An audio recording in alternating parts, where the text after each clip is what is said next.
How Crazy Horse Earned His Name. The Lakota Legend. On the windswept plains of the American West, a legend arose from the heart of the Lakota tribe. Crazy Horse. Journey with us through the life of this iconic warrior. Subscribe to Native Legends and History Stories for more captivating tales from the past. Dawn breaks over the vast expanse of the Great Plains, painting the sky with streaks of orange and purple. A Lakota village stirs to life. Teepees silhouetted against the rising sun. Smoke curls lazily from campfires as the people awaken. Their voices mingling with the cheerful sounds of children playing and the rhythmic beat of a distant drum. The Lakota, also known as the Tetons, were a nomadic people, their lives intrinsically linked to the buffalo and the changing seasons. They followed the great herds across the plains, their survival dependent on these magnificent creatures. The buffalo provided them with food, clothing, and shelter, everything they needed to thrive in this challenging environment. Their homes were teepees, conical structures crafted from buffalo hides, stretched over wooden poles. These ingenious dwellings were lightweight and portable, perfectly suited to their nomadic lifestyle. When it was time to move, the people could quickly dismantle their teepees and pack them onto travois, sled-like contraptions pulled by horses or dogs. The Lakota possessed a deep reverence for the natural world. They believed that everything, the animals, the plants, the wind, the sky, possessed a spirit awaken. These spirits were to be honored and respected, for they held the power to influence the lives of the people. The Lakota expressed their reverence through ceremonies and rituals. They danced to honor the spirits, prayed for guidance and protection, and offered gifts to show their gratitude. One of their most important ceremonies was the sun dance, a grueling test of endurance and devotion. During this ceremony, young men would dance for days without food or water, their bodies pierced with skewers, attached to the sacred Sundance pole. This act of sacrifice and self-denial demonstrated their commitment to their people and their spiritual beliefs. Inside a cozy teepee, bathed in the warm glow of a fire, a young mother gives birth to a son. The child is unusual, his hair and skin lighter than those of his fellow Lakota. His mother, gazing at her newborn with love and wonder, names him Among the Trees. But due to his distinctive appearance, she also calls him Light Hair or Curly. These nicknames stick, becoming a part of his identity. Light Hair grows into a lively and inquisitive boy, his days filled with the boundless energy of youth. He explores the world around him, his laughter echoing across the plains as he races with his friends, Lone Bear and E-Dog. They play games that test their skills and courage, honing the abilities they will need as Lakota warriors. One of their favorite games is Buffalo Chase. One boy pretends to be a buffalo, while the others chase him on horseback, attempting to hit him with blunted arrows.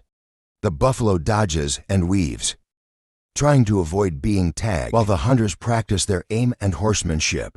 Light Hair is not always the fastest or the strongest, but he possesses a quiet determination that sets him apart. He never gives up. Even when faced with challenges, his friends admire his perseverance and instinctively follow his lead, recognizing in him a natural leader. Light Hair's father, Crazy Horse the Elder, is a respected medicine man, a keeper of Lakota traditions and spiritual wisdom. He guides his son, teaching him about the healing powers of plants, the significance of dreams, and the importance of honoring the spirits. Crazy Horse the Elder is a loving and patient father, always willing to answer his son's questions and share his knowledge. He instills in Light Hair a deep respect for Lakota customs and a strong sense of belonging to his community. Light Hair's uncle Hump is a renowned war chief, a seasoned warrior who has earned the respect of his people. Recognizing the boy's potential, Hump takes him under his wing, sharing his knowledge of warfare and survival. Hump teaches Light Hair how to track animals, use weapons effectively, and fight with courage and honor. He emphasizes the importance of respecting the enemy, even in the heat of battle. Hump and Light Hair spend countless hours together, practicing their skills and developing a close bond. Hump sees in Light Hair a quiet strength and a deep connection to the Lakota way of life, qualities that will serve him well in the years to come. As Light Hair grows, he absorbs the wisdom of his elders and the lessons of his environment. He learns the importance of community, the power of tradition, and the delicate balance between humans and nature. These formative experiences mold his character and equip him for the trials that await him on his path to becoming a legend. The tranquility of the Lakota world was shattered in 1854, not by a clash of warriors or a thunderous storm, but by a seemingly trivial incident that ignited a conflict. A lone cow had strayed from its herd and wandered into a Lakota encampment. A young Brule Lakota man, perhaps driven by hunger, perhaps by a youthful impulse, made the fateful decision to kill the animal. The seemingly insignificant act, which would become known as the catalyst for the Grattan Massacre, quickly spiraled out of control when the U.S. Army, led by the determined Lieutenant John Grattan, arrived, demanding justice and retribution. Conquering Bear, a revered Lakota chief, whose wisdom and leadership were respected throughout the tribe, stepped forward to try and resolve the situation. Peacefully, he offered several of their finest horses as compensation for the slain cow, a gesture that demonstrated the Lakota's willingness to make amends and maintain harmony with the newcomers. However, the chasm between the two cultures, coupled with the inflammatory words of a drunk interpreter who may have deliberately distorted the Lakota's message, proved insurmountable. Negotiations collapsed and the soldiers, their rifles gleaming menacingly in the afternoon sun, opened fire. Conquering Bear, the peacemaker, fell to the ground, mortally wounded in the ensuing chaos. The Lakota warriors fought back with fierce determination, and by the time the dust settled, all 30 soldiers lay dead, their bodies scattered across the blood-soaked ground. Light Hair, though still a boy on the cusp of manhood, witnessed the full horror of the Grattan Massacre. The sight of Lakota warriors and soldiers locked in a deadly embrace, the deafening roar of gunfire echoing across the plains, the heart-wrenching cries of the wounded. These images and sounds seared themselves into his young mind, leaving an indelible mark. The senseless violence, the wanton destruction of life, fueled a growing anger within him, a resentment towards the encroaching white settlers and the soldiers who acted as their protectors. But the conflict did not end there.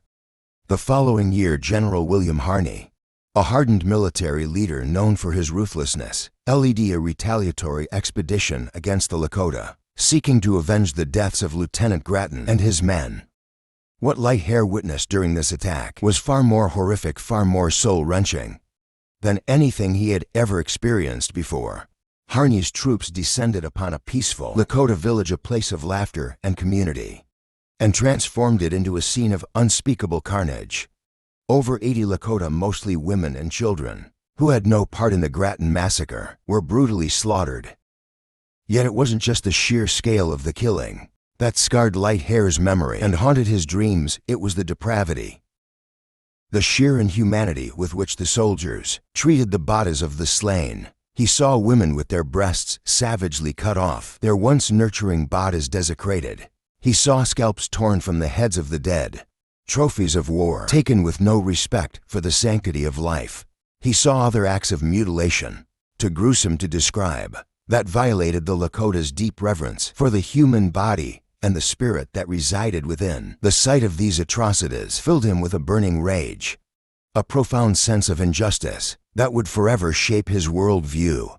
The world, once a place of harmony and balance, where the Lakota lived in accordance with the rhythms of nature and the guidance of the spirits, now seemed a place of unimaginable cruelty and senseless violence. These traumatic experiences marked a profound turning point in Light Hair's life. He became more introspective, withdrawing into himself. The carefree laughter of his youth, replaced by a quiet determination, a steely resolve that hardened his gaze and settled upon his young shoulders. The playful boy who once chased buffalo across the vast plains with his friends was now a young man, his spirit burdened by the weight of his people's suffering, his heart heavy with the knowledge of the white man's capacity for cruelty. Seeking solace, guidance, and understanding in the wake of these tragedies, Light Hair embarked on a vision quest, a sacred ritual that had been practiced by the Lakota for countless generations. He ventured alone into the wilderness, leaving behind the familiar comforts of the village and the warmth of his family's teepee. He fasted, denying his body sustenance, and he prayed, his voice rising to the heavens, seeking a connection with the spirits. a vision that would illuminate his path forward and give meaning to the suffering he had witnessed. For days he wandered the hills and valleys, his bare feet treading upon the sacred earth, his mind focused on the task at hand. And then, as the sun dipped below the horizon on the third day, a vision came to him. A powerful dream that would shape the rest of his life. He saw lightning, its jagged forks dancing across his face, illuminating his features with an eerie glow. He felt hailstones cold and hard pelting his chest, a physical manifestation of the turmoil within his soul. He heard the roar of thunder echoing through the canyons, a powerful reminder of the forces that shaped the world around him. And then he saw bullets and arrows, symbols of the white man's violence, flying all around him, yet none could touch him. None could pierce his skin or harm his spirit. A red-tailed hawk, its wings outstretched against the crimson sky, soared above him, a symbol of protection, guidance, and the enduring spirit of the Lakota people. Finally, in the most perplexing part of his vision, he saw his own people, the Lakota he loved and would one day lead, rising from the earth, their hands reaching out to pull him down from his horse, a foreshadowing of his tragic fate. This vivid and deeply symbolic dream was interpreted by his father, Crazy Horse the Elder, and the other tribal elders as a sign that Light Hair was destined for greatness, that he was chosen by the spirits to lead his people through the turbulent times that lay ahead. He was declared a Thunder Dreamer, a sacred individual endowed with unique powers and responsibilities, a title that would both elevate him and burden him with the weight of expectations. In the rich tapestry of Lakota culture, a Thunder Dreamer was believed to be a powerful, spiritual figure, often a leader, but one who defied expectations, who charted his own course, and who acted in unconventional ways. They were expected to live a life of humility, shunning boasting and self-promotion, always putting the needs of their people above their own desires. Most importantly, they were believed to be protected from harm in the heat of battle, their bodies impervious to bullets and arrows, as long as they remained true to their calling and honored the sacred vision that had been bestowed upon them. Lightheart's vision quest and his emergence as a Thunder Dreamer marked a significant turning point in his life, a pivotal step in his journey towards becoming the legendary Crazy Horse. He was no longer just a boy who played games and learned from his elders, soaking up the wisdom of the Lakota traditions. He was now a young man with a destiny, a calling to lead his people, to defend them against the encroaching threats to their way of life, and to embody the spirit of resistance that would forever be associated with his name.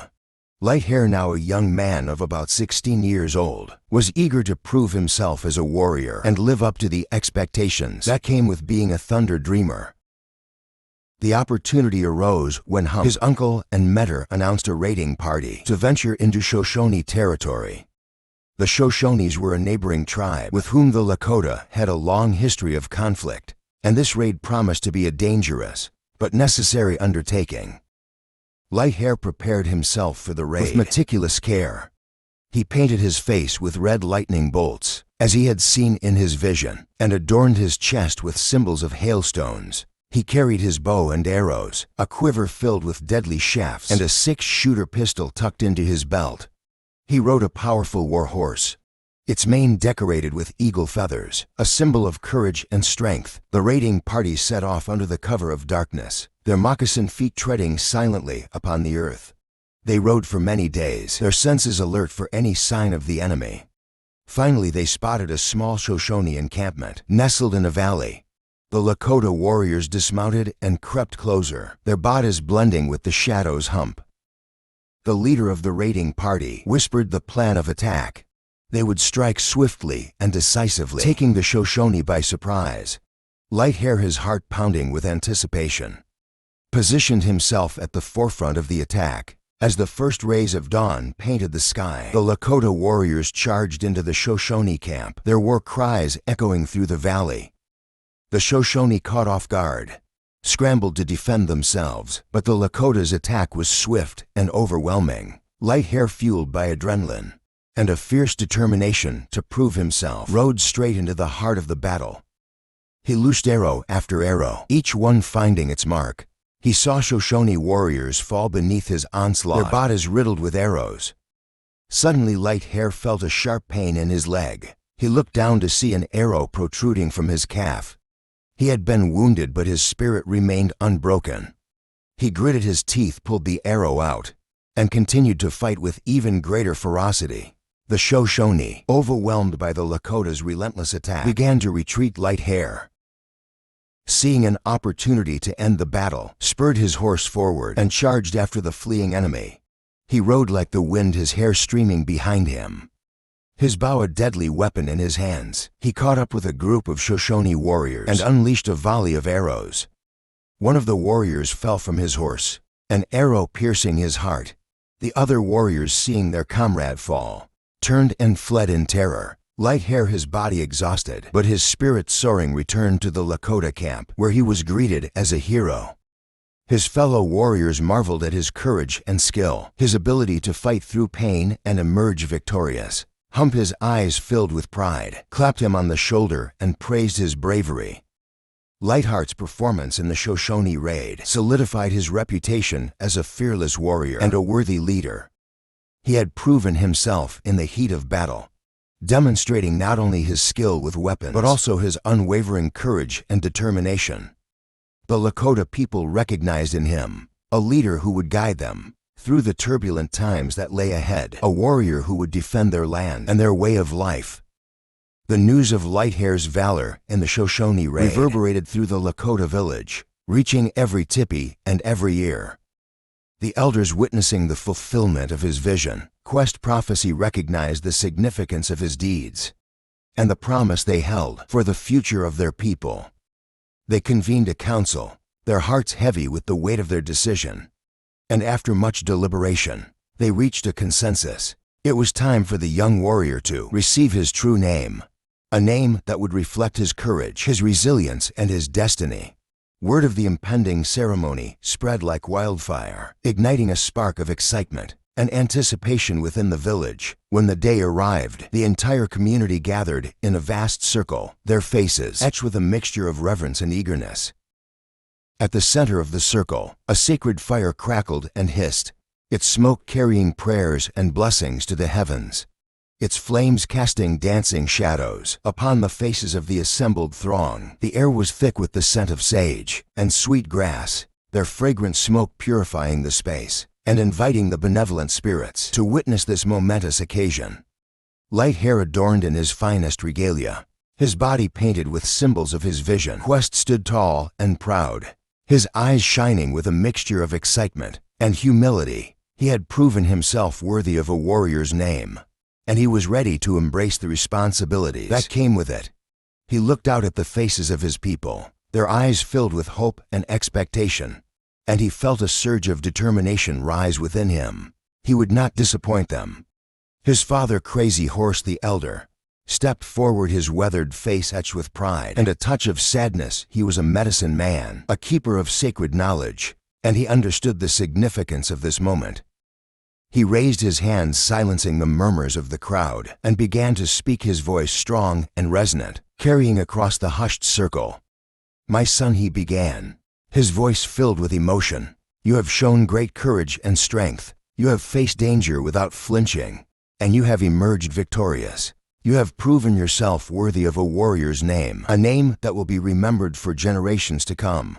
He paused, his eyes locking with Light Hair's, conveying a depth of love and respect that transcended words. In that moment, father and son were connected by an invisible thread, a bond forged in shared experiences, in the love of their people, and in the traditions that had shaped their lives. "Today," he continued, his voice rising with the importance of his pronouncement, "I bestow upon you the name that has been passed down through our family for generations, a name that carries with it the weight of responsibility and the promise of greatness.